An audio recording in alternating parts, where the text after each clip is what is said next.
Bonjour à tous, c'est Christophe pour ma chaîne Neo.fx. Alors on se retrouve pour une petite vidéo un peu particulière, puisqu'aujourd'hui c'est pas une imprimante 3D, c'est une toute petite machine. Pourquoi? Parce qu'en fait c'est un partenariat avec Banggood. Il faut bien commencer un jour ou l'autre. Voilà. Ça fait plaisir d'avoir déjà un site qui reconnaît ce que je fais. Ils m'ont contacté via ma chaîne YouTube pour présenter des produits, et du coup j'avais le choix. En fait je pouvais choisir un produit inférieur à 100$, enfin 100€, 100$. Et en gros, j'ai choisi ça, parce qu'en fait, moi, il fallait que je reste dans mon domaine un petit peu d'électronique, laser, imprimante 3D et tout ça. Donc du coup, j'ai pris une petite laser. C'est une petite graveuse, enfin une petite graveuse avec un laser bleu. Là. Donc je vais vous la présenter. Alors, la cabotte. Donc du coup, cabotte V3, hein, on la trouve sur Banggood, du coup. V3, donc du coup, elle est là. Donc du coup, on la trouve sur Banggood. Là, je vous ferai un aperçu un peu plus proche après de la machine. Je vais vous parler d'abord de ce qu'on trouve dans la boîte. Du coup, dans la boîte, on a la machine qui est déjà montée. Hein, c'est un petit carton. Vous sortez la machine, elle est déjà assemblée. C'est de l'acrylique. Hein, il y a des petites vis des fois qui sont pas trop serrées. Il faut bien penser à les regarder. Des fois, ça se dessert dans le colis. Il faut bien regarder. Hein. Après, sinon, c'est de la bonne machine. Enfin, je veux dire, c'est propre. C'est de l'acrylique découpé au laser. Il ne faut pas hésiter. Il y a des petites vis qui sont desserrées. Faut bien regarder, des fois il faut les resserrer avec une petite clé Allen et puis c'est bon. Vous avez ça qui arrive du coup et un petit carton. Et dans ce petit carton il y a pas mal d'accessoires. Donc on a le câble USB, on a l'adaptateur qui va se brancher sur le petit transformateur. Un petit transformateur qui est ici, qui a à la base une prise chinoise, anglaise, enfin tout ça là. Du coup après vous avez le petit adaptateur, vous le mettez dessus. Hop, vous avez une prise européenne. En 240. Après le petit truc là il prend du 100 jusqu'à 240. Donc c'est bon, ça passe sur nos machines. C'est du 5 volts en 2 ampères. Vous pouvez faire ça. Là il y a un petit scotch. Parce que quand il est arrivé, moi il était un petit peu abîmé, du coup je l'avais déjà ouvert. Après c'est un truc standard. Après vous avez des lunettes pour éviter de vous flinguer les yeux si vous regardez le laser. C'est des lunettes du style les écrans que vous avez pour faire de la soudure. C'est vraiment la même chose, ça filtre vraiment les lumières. Vous pouvez faire de la soudure avec ça du coup. Et ensuite, après, on a pas mal de petits échantillons de bois. Hein, il y a des petits morceaux de carton. Il y a des petits morceaux de bois qui ont déjà été... En fait, ça c'est un modèle qui a été testé en usine, je pense. Il y a des petites écritures qui ont déjà été testées. Après, il y a des petits bouts de bois. Il n'y en a pas beaucoup, hein, il y en a quelques-uns. Après, il y a des petits bouts de carton. Hein, parce qu'on peut graver sur du carton. Après, il y a un petit revêtement, là. Un petit revêtement autocollant. Ça vous permet de placer des objets en fait sur la plateforme. Parce que la plateforme, à la base, elle est livrée avec un élastique. Élastique que j'ai dû balancer je sais pas où. Il est là. Un petit élastique. Ça vous permet de coincer l'objet. Je vais vous montrer après, on fera un gros plan. Et un feutre. Et ce feutre-là, je vais vous expliquer aussi à quoi il sert. Parce qu'en fait, c'est vraiment sympa.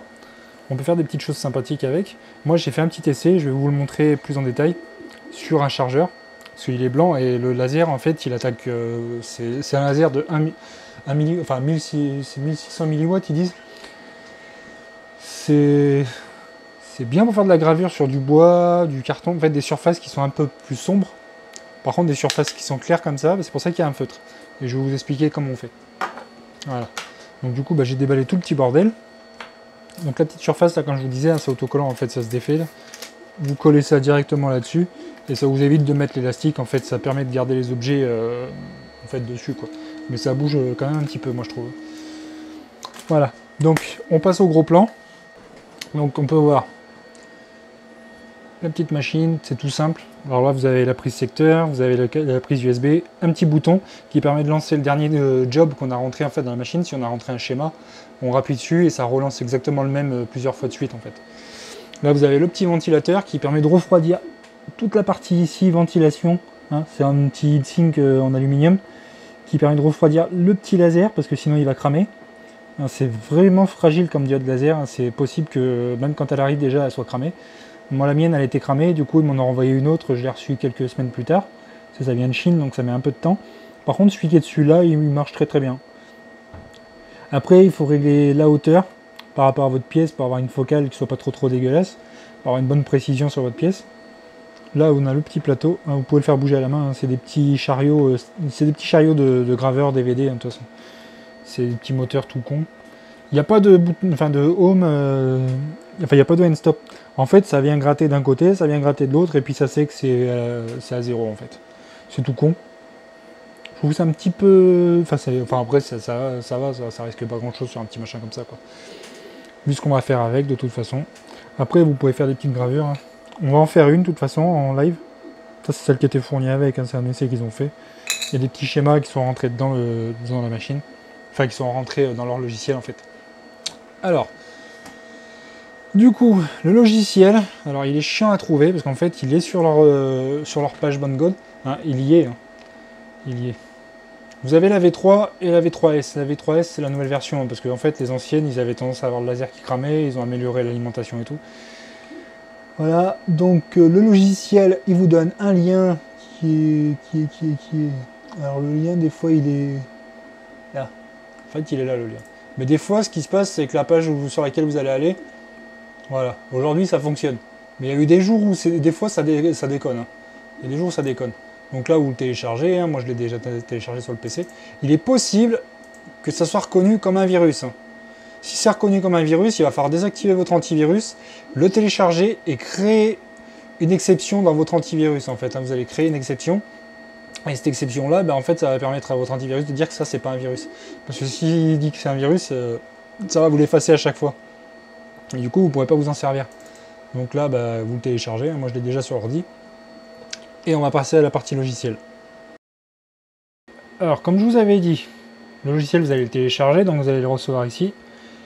Il faut bien penser à désactiver votre antivirus. Hein. Donc là, si vous avez Windows par défaut, vous avez un antivirus par défaut. Vous avez l'antivirus comme ça. Vous désactivez ça, là, la protection en temps réel, vous le désactivez. Et vous allez aller dans exclusion. Hein, ça va se trouver. Donc du coup là, protection contre les virus, ça sur le côté, si vous avez Windows 10. Vous allez aller dans paramètres de protection. Là, je vous ai dit, vous allez désactiver ça.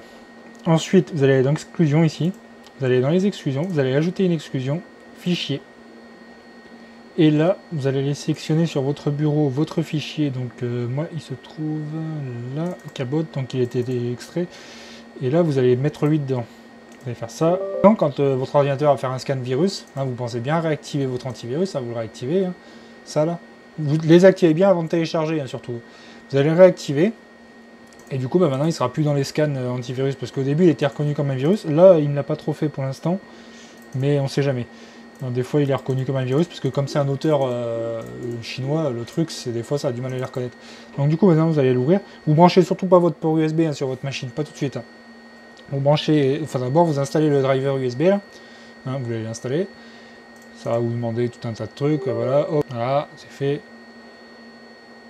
Maintenant, vous quittez ça. Vous allez brancher l'USB et le secteur. Tac. Là, votre machine, vous voyez, elle fait un home. Tac, elle se déclenche. Voilà. Le petit ventilo en haut, il s'est mis à tourner pour dire comme quoi ça l'avait détecté. Et maintenant, on va passer sur le logiciel. Alors, normalement, quand vous allez le relancer, il va détecter la machine. Voilà. Ça va vous afficher ça maintenant. Alors, du coup, vous avez des exemples qui sont dans la bécane. Il y a directement des exemples qui sont sur le logiciel. Il y a pas mal de petites choses. Alors, les dessins en couleur comme ça, ça vous fera pas de couleur. Ça va vous faire un dessin vectoriel en noir et blanc, c'est tout. Ça va vous faire un niveau de gris, en fait. Ça va faire plus ou moins foncé pour la gravure. Du coup, vous avez soit le choix de faire ça. Du coup, pour refaire retour, il faut quitter. Hein. Chaque fois, là, vous avez la possibilité de créer du texte. Hein, donc, on va créer un texte. Genre, je vais mettre nos 3D fixe. Tac. Une fois qu'on a fait ça, on va dans fonte, si on veut choisir une police de texte, hein, si on veut une police par défaut, ok. Sinon, après, vous pouvez télécharger des polices de texte sur le site d'Afon, par exemple. Vous pouvez choisir une police. Alors, qu'est-ce qu'on va choisir? Tiens, on va prendre ça là, par exemple. On va mettre normal, tac, hop. Donc là, on a le texte qui est pas trop mal. Si on le veut un peu plus long, on peut choisir des options, hein, on peut avoir des espaces plus importants.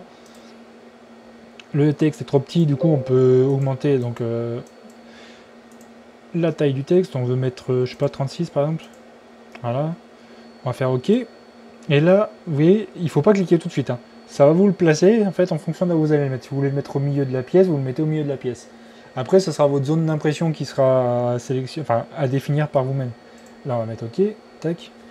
Là, ça nous plaît, moi ça me plaît, tac, on fait ça, on fait OK. Vous pouvez zoomer, hein, vous avez vu, il y a les boutons zoom in et zoom out. Le problème, c'est que si vous zoomez, ça va vous faire des pixels sur l'image, ça va être dégueulasse. Quand c'est, faut le définir par défaut à l'avance. Alors là, on va prendre l'élastique qui est fourni avec. Vous voyez, je prends un petit bout de bois là. Vous voyez, là, ça brille, mais ça grave pas, hein, parce que c'est vraiment le laser qui clignote, enfin qui brille un tout petit peu pour vous montrer où est la zone de gravure. Alors là, vous pouvez mettre le petit élastique comme ça. Ça bouge pas trop hein, si vous le serrez assez, l'élastique. Dans le logiciel, vous avez plusieurs points ici. Alors là, ça va vous sélectionner un point au pif. Là, vous pouvez choisir le centre, c'est-à-dire que ça va vous placer votre plateau au centre. Et Box Preview, c'est... En fait, ça va vous définir, enfin ça va vous montrer, voilà. Là, en fait, la zone que ça vous montre sur le laser, c'est la zone où va être gravé votre texte. Du coup, ça vous permet, si vous voulez, par exemple, de déplacer votre petit truc ici, si vous le voulez tout en haut, ça évite de gaspiller un bout de bois. Voilà, vous le placez, tac. Là, vous faites un box preview, vous voyez, ça va le mettre là. Du coup, bah, c'est bon. Hein. Là, dans Carving Time, on va choisir notre temps d'exposition du laser. Si on met ça, par exemple 6, enfin ou 5, ça va être très très court. Vous avez des valeurs recommandées là. Du coup, vous voyez, si c'est un temps trop court, bah, c'est plutôt pour faire...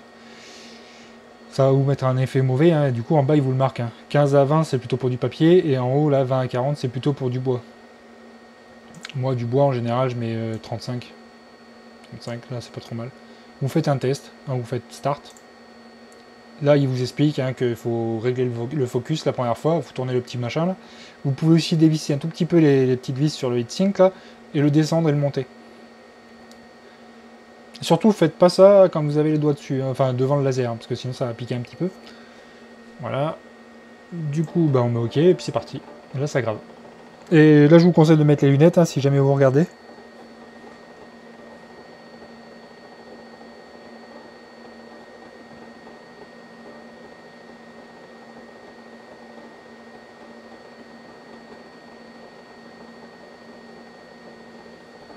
Du coup, pendant que vous gravez comme ça, le petit ventilateur qui est au-dessus va se déclencher. Il va refroidir le laser.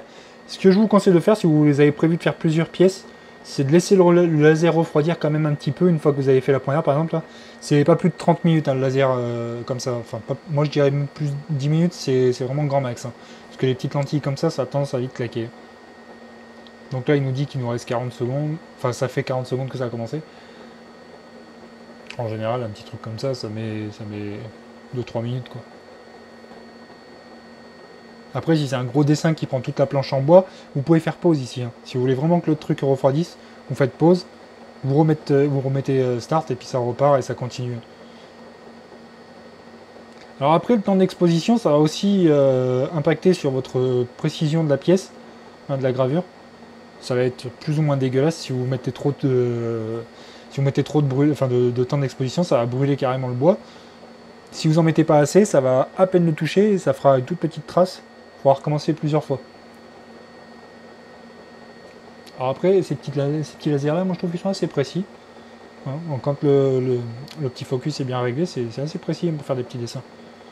Alors là où je grave du bois, vous pouvez faire ça sur du plastique, hein, genre des petits porte-clés, des trucs comme ça, vous pouvez faire des petits tests dessus.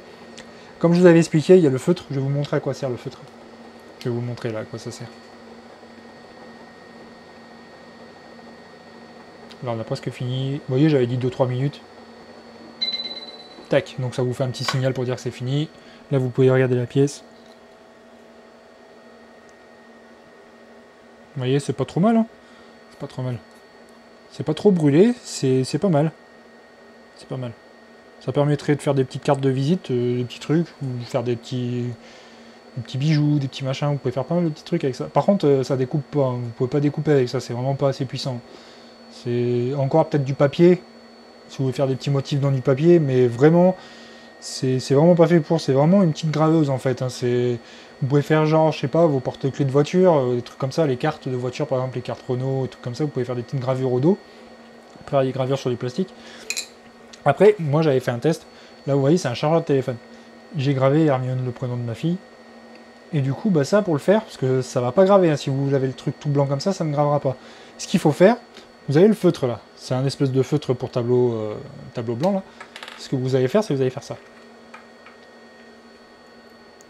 Donc vous allez, par exemple, on va faire graver ici un truc. Là, je vais mettre un petit logo, par exemple. Je vais mettre un petit papillon ou une petite connerie comme ça. Donc on va aller le chercher dans le logiciel, hein, s'il y en a un. S'il n'y en a pas, bah, on ira chercher une image sur internet et puis on le fera soi-même. En fait, vous importez une image si vous avez des images vectorielles comme ça, noir et blanc, et ça vous fait des petits trucs sympas. Qu'est-ce qu'on peut graver là? Un petit truc qui sera assez rapide à graver. On va graver ça. Le petit chat là. On va prendre ça, du coup on met OK. Tac, ça envoie l'image. Voilà. Donc là, maintenant, on va faire Box Preview. Et on va placer la zone noire là. Vous voyez, c'est un peu... D'ailleurs, je vais remettre un peu de feutre. Parce que ça va être plus grand que ce que je pensais. Donc là, on met assez de feutre sur l'objet. Tac. Donc la zone de preview, elle est à peu près là. Donc au milieu. Donc là, on va déplacer ça. On va se le mettre ici. Là, on va prendre l'élastique, on va le foutre de l'autre côté. Faut pas le passer par en dessous parce que comme il y a les moteurs, ça passera pas. C'est pas facile hein, de passer la main dedans. C'est pas très grand.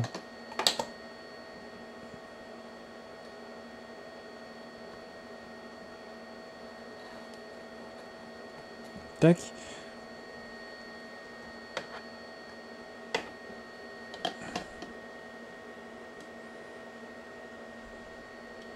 Voilà. Vous voyez, là, j'ai placé mon truc. On l'a placé là. On fait un box preview. Vous voyez, là, le petit chat va rentrer direct dans la zone. Donc là, on est bon. Donc là, on se remet bien. Et on est parti. Start. OK. Donc là, le temps d'exposition, j'ai mis 35, hein, comme j'avais mis tout à l'heure. Pour du plastique, vous allez le sentir à l'odeur, si ça fume ou pas, enfin, si ça sent un peu le cramé, c'est que c'est en train de travailler dessus. Voilà, normalement, donc c'est fini là. Là, on va voir maintenant si c'est bien terminé. Normalement, il faut que j'efface le... Il faut effacer le petit truc là. Donc du coup... Alors, est-ce que ça a bien gravé? On va le voir tout de suite, si j'ai mis assez de temps ou pas. Donc on prend du sopalin. Vous prenez soit du produit à vitre ou je sais pas, d'alcool ou un truc comme ça. Moi je prends de l'alcool, en général ça marche bien. C'est surtout que dans le labo j'ai toujours ça à proximité pour la résine des imprimantes.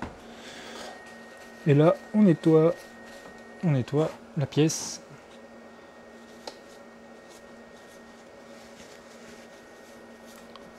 On enlève le feutre.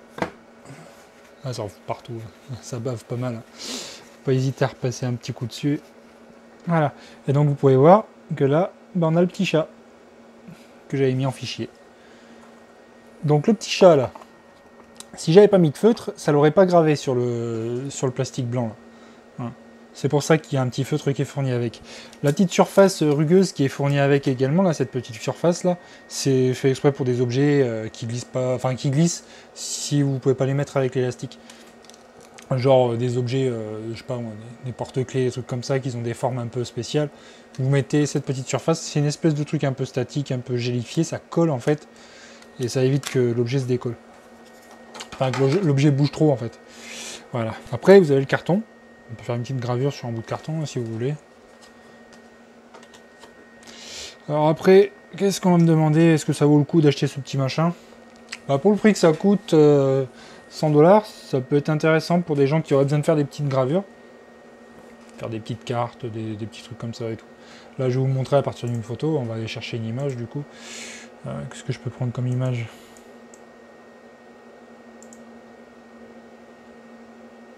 Je sais pas, je prends une image de Miam Miam, par exemple, ma fille. On va prendre une image comme ça. Et vous allez voir ce que ça fait en fait. Vous pouvez faire soit ça, enfin ça va vous donner deux résultats en fait. Si c'est une image en noir et blanc ou avec très peu de couleurs, ça va vous donner un résultat comme ça qui sera pas trop dégueulasse. Là vous pouvez faire ce résultat là aussi. Par contre là, je vous dis tout de suite, il y en a pour très longtemps. C'est vraiment long. Là, au fait, vous choisissez celui que vous voulez. Mais alors là, vous pouvez y aller, il y en a au moins pour 1h30, 2 heures à faire ça. Et le laser, il va pas trop aimer. Après, vous pouvez faire aussi avec une image basique. Hein. Je sais pas, on va sur Google. Alors, on va prendre ça. Vous téléchargez l'image du coup. Vous l'enregistrez, hop, tac. Vous prenez ça, vous cherchez ça sur le bureau. Vous prenez votre logo. Et voilà. Vous avez deux résultats. Il y en a un qui est pas très net là. Et il y en a un qui est un peu plus propre. Mais après, vous pouvez jouer un petit peu. Vous voyez, celui-là, il est pas trop dégueulasse. Enfin, pas trop mal. Ça arrive à donner des résultats pas trop bien des fois. Ça dépend. Là, vous pouvez diminuer la taille hein, si vous voulez là-dessus. Ou agrandir la taille. Mais vous voyez, ça pixelise hein, du coup. Après, plus vous faites ça, et plus le logo va être dégueulasse. Du coup, bah, vaut mieux repartir sur le logo d'origine à chaque fois. Et puis, soit vous l'agrandissez dans un logiciel de traitement d'image. Tac, tac. On est parti sur ça. Ça envoie l'image. Voilà, on a notre zone de preview ici. Le logo, il va être tout petit, hein, vous voyez. Là, si on veut vraiment le centrer, ici. On n'est pas trop mal. Donc là, on va refaire ça. Tac. Là, c'est parti.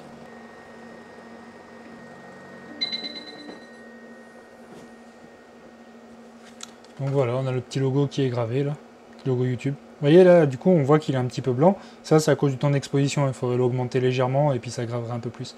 Mais sinon, vous voyez, c'est un petit logo. Et puis, ça arrive à faire des trucs assez précis, moi, je trouve. C'est vraiment petit, hein, par contre. Hein. Mais franchement, c'est sympa. Faire des petits trucs comme ça. Vous pouvez personnaliser des clés USB après. Je sais pas, vous pouvez prendre une petite clé USB comme ça, par exemple. Donc, comme c'est du plastique, ben, on n'hésite pas à mettre un petit coup de feutre. Donc, notre box preview au milieu. Voilà. Donc là, on va préparer, je sais pas, un texte. Là, on va mettre Chiron, par exemple, parce que comme c'est la clé de ma Anycubic Chiron, ben, on va mettre ça. On va mettre Chiron avec la police de texte Chiron. On fout ça au milieu. On fait rotate. Là, on peut plus déplacer. Hein. Par contre, une fois que c'est mis, c'est fini. Hein. Donc, c'est à vous de à peu près vérifier votre truc que vous avez préparé à l'avance. Sinon, il faut faire des dessins sur un logiciel de dessin et puis l'importer après. Donc, notre box preview, elle est là. On est pas mal. J'essaie de le mettre un peu plus au milieu. Là, on est bien là. Allez, start, c'est parti. Voilà. Donc là, on va nettoyer. Bah là, on peut voir déjà que c'est gravé. Hein. On peut voir que ça a gravé parce que c'est du plastique. Vous voyez? Donc là, on va le nettoyer comme on avait fait tout à l'heure à l'alcool. Voilà. Donc on a ça, quoi.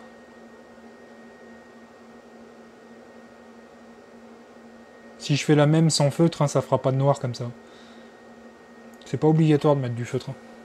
Mais c'est, enfin, sur les objets clairs, enfin, sur les objets blancs, par exemple, les blancs comme celui-ci là, si je mets pas ça, ça fait rien du tout dessus. Hein. Là, ça l'a même pas creusé en fait. Cette matière-là, elle est vachement plus forte. Donc après, c'est à faire des essais, quoi. C'est de l'entraînement, après de s'amuser un petit peu, faire des petites bidouilles. Mais franchement, vous personnalisez des objets, vous voyez, la petite prise, là, c'est personnalisé, maintenant, c'est à vie, quoi. Ça s'enlèvera jamais. Hein. Voilà. Bon, ben voilà, c'était Christophe, ma chaîne NeoProDFX, hein. Petite présentation de la cabote V3, hein, qui a été fournie par Banggood. Moi, ça me fait plaisir d'avoir un petit partenariat comme ça, du coup. On verra par la suite si ça apporte quelque chose ou pas. Voilà. Bah, je remercie Banggood, du coup. Je remercie toutes les personnes qui suivent ma chaîne. Hein. Puis n'hésitez pas à liker, à faire des partages, si ça vous plaît. Voilà. Puis dites-moi ce que vous voulez de plus comme contenu sur la chaîne. Voilà. J'ai une borne d'arcade que j'ai construite là, par exemple. J'ai le panneau solaire qui est par terre là-bas. Qui n'est pas encore fini, il y a encore un peu de boulot dessus. Il y a la Anycubic Chiron que vous avez vu, du coup. J'ai d'autres machines qui sont derrière. Voilà. J'ai pas mal de petites choses à vous présenter par la suite. Donc je vous dis à bientôt sur ma chaîne et portez-vous bien. Merci.